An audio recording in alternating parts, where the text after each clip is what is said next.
serve as the structural framework for the functioning of most societies and have a wide range of responsibilities. While there are many types of governments, they are concerned about similar national issues from the economy to education to defense to health. Outside of the government itself, so many other groups influence society. This includes corporations, the media, nonprofits, clinics, lobbying groups, and the people themselves.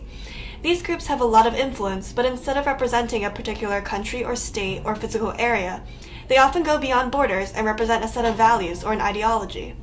As a result, these groups are called non-state actors because they are separate from governments or states. Even though these non-state actors aren't affiliated with, directed by, or funded through the government, they have a lot of power to facilitate change. Keep in mind that a non-state actor in one country may actually be controlled by the government in a different country. However, while non-state actors can be influenced by the government, they still have their own agendas. This can be clearly illustrated through the role played by non-state actors in various social movements.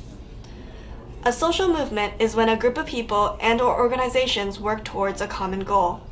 This goal is oriented around social change over a long period of time. Often, the social movement doesn't come from within the government, but rather outside of the government, and this is where the non-state actors come in. Unfortunately, things aren't always straightforward. Sometimes the non-state actor involved is working with the social movement to promote change. Other times, the non-state actor is what the people of a particular social movement are demanding action against. We will look at various examples around the world of both of these cases.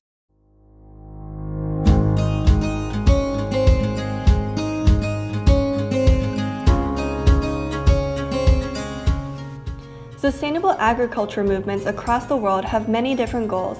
For example, promoting organic farming or opposing deforestation. But they are united by a common objective, ensuring that the way that we grow and produce food is environmentally, economically, and socially sustainable. With hundreds of millions of people around the world that are hungry every day, how do we improve the way that we grow, share, and consume food while at the same time not harm the environments, economies, and societies in which we live?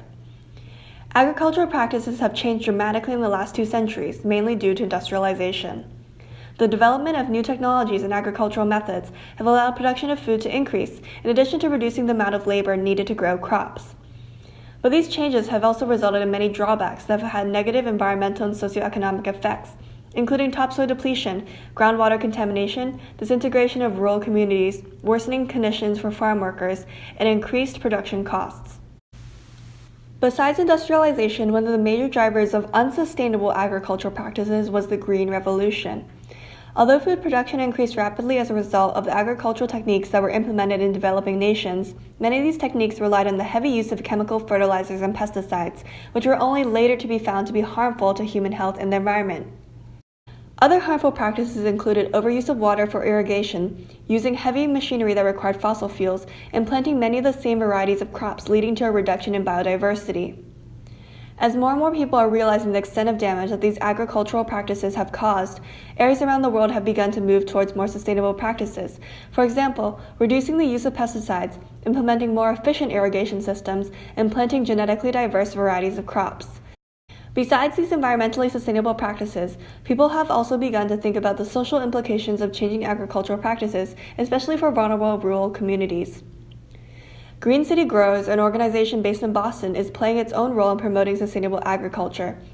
The goal of the organization is to turn unused space in the city into urban farms, increasing land efficiency, while also teaching the local community about nutrition, self-sufficiency, and sustainable agricultural practices.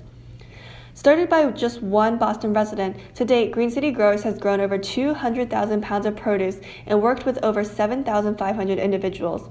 Examples like this invite us to think about how we in our everyday lives can participate in social movements that change our communities for the better. In summary, sustainable agriculture movements really took off in the early 2000s when their importance started to be recognized by the Department of Agriculture. Programs like SNAP, the Supplemental Nutrition Assistance Program, allowed people to have access to healthier foods, and several working groups worked to promote more sustainable agriculture. Their work resulted in Article 89 being passed into law in December 2013, which allows Boston residents to grow food and maintain farms in an urban setting. For example, Green City Growers built a roof farm at Fenway Park in 2015 and supplies vegetables for Fenway's restaurants. Any leftover vegetables from the Fenway farm are donated to homeless shelters, crisis centers, after-school programs, veteran service agencies, and elderly service providers.